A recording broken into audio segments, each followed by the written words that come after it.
Kidding the news, kidding the news, kidding the news! What's the news across the station? We make fun of information. You wait, we don't belong. News, we just love to Give you the news. You can sing along to this song by now, can't you, kids? Hey, welcome to another edition of The Kidders, the number one internet show at 1 p.m. at Midwestern time. Or at least we're in the top 100. Anyhow, with me again, as always, the Aristotle of comedy, joining us from Indiana, Mr. Tim SLagle. Hey, spring is in the air, because the neighbors didn't pick up after their dogs all winter, and it's thawing. I got a card in the mail today from, obviously, somebody forward-thinking, and they were a poop picker-upper, and they would come to your house and you know, get out the whole thing. But anyhow, not to get off track, because our other kidder, of course, the lovely and talented Teri O'Brien, hostess of the Teri O'Brien Show. Good afternoon, dear. Hello, gentlemen. Hey, did you hear that Donald Trump says he is definitely going to prosecute Hillary Clinton if he gets elected? And then Obama comes along and says he's going to close Gitmo. Come on now. That's the perfect venue for her. She loves to go on vacation, loves to go to the beach. And it would be, and you know, it takes a prison, would be your next book, which would be a nice thing. All right, this is, and I don't know if anybody out there is aware of this, it's National Get to Know Your Penis Better Month. And because of that, we have several stories which refer to the male organ, and we will try to spread them out, and none of them are really disgusting, depending upon how you feel about the male organ. But the first one is a guy in Kenya, speaking of foreign-born presidents, and he's a 24-year-old guy who thought his wife was having an affair, so in retaliation, he cut off his own penis. You can nose spiting your face, you know? Exactly. You can see why this woman was having an affair if you read the story, because it says this guy first attempted to cut off his wife's breasts, but then ended up severing his own penis. So obviously he's a little confused in that whole like intimacy thing. So, you know, obviously this is why she had to go to the brother. Yeah, that's what it's his brother. He cut off his penis because his brother was doing his wife. It's kind of like the Kenyan version of Why You Hitting Yourself. The key is to cut off your brother's penis, and so maybe he's a little bit dyslexic too. But yeah, he said he cut his penis while he was trying to cut off his wife's breasts, which makes you wonder the juxtaposition of those two items. Anyhow,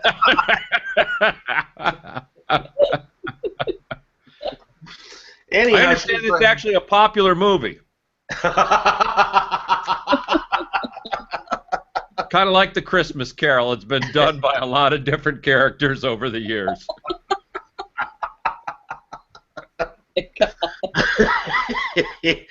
All right.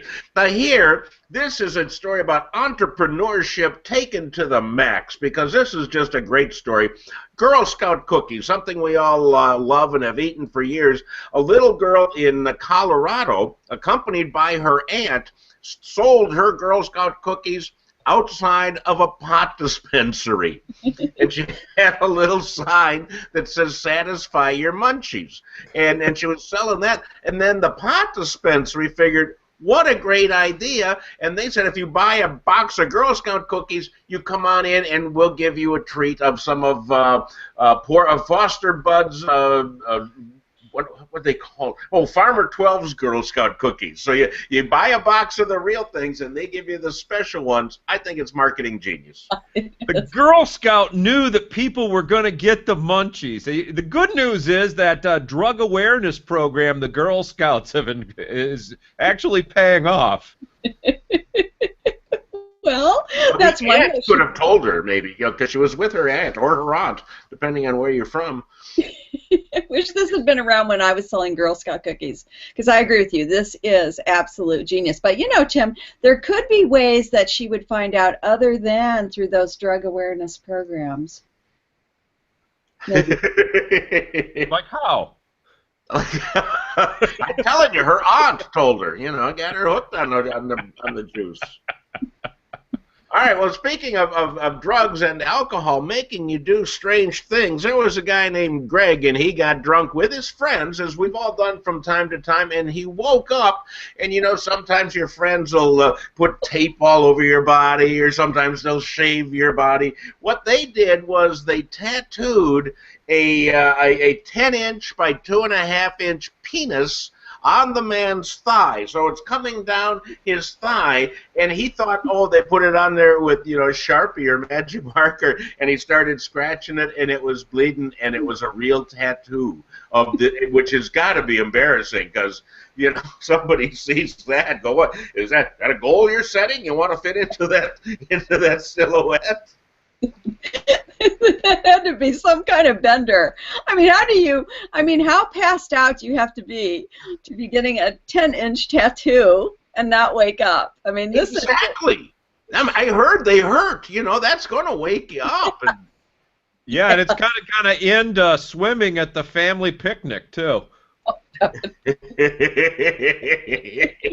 But he went on some show of tattoo fixers, and the guy's going to change it and convert it into an Asian guardian lion with a really big dick.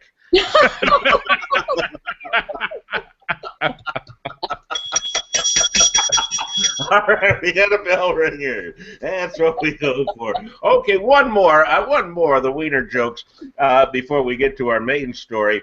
And that is, we've talked about it here before, that Adolf Hitler only had one testicle. He was half nuts. We all knew that through history.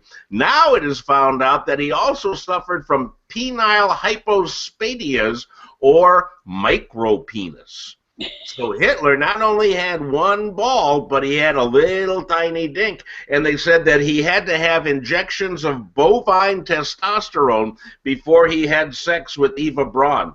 So there you go. I think that maybe somebody, we asked for other presidents' birth certificates, we got to check in Donald Trump's pants, because if he's got this little wiener syndrome, we're in trouble. People thought people think that Zika thing is bad, with a little tiny head.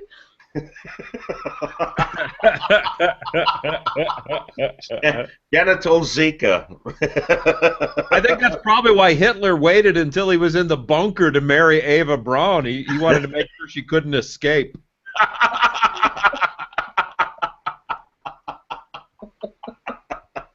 Say hello to little Adolf. Very little Adolf.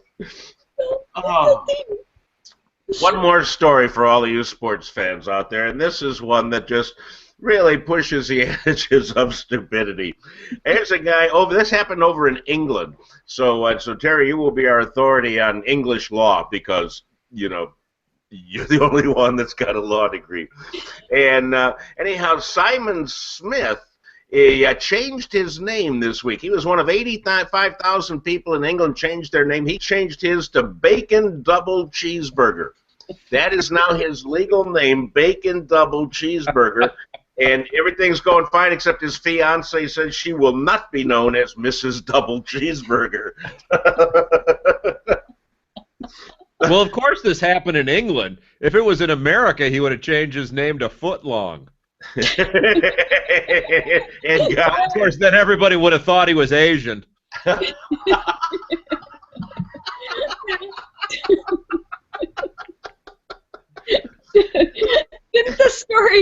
Didn't the story also say that somebody changed his name to none of the above? Which I think, in this political season, that is the perfect name. If you had that name, you would win every election. Exactly. And what would you change your name to?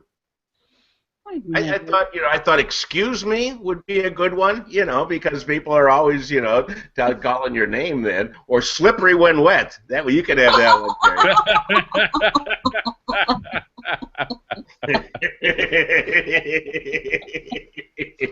But we wish Bacon Double Cheeseburgers and all the little sliders that he and the wife are going to have. We wish them the best of luck. That being said, we have come to the end of another show, and this one, can I put you on the air, sir? This one yeah. featured a studio audience for the first time. That's Kevin. He paid to get in here and sit in the special studio audience seat. And who knows? You could be a member of our studio audience too. The odds are pretty much against it, but you could be. So,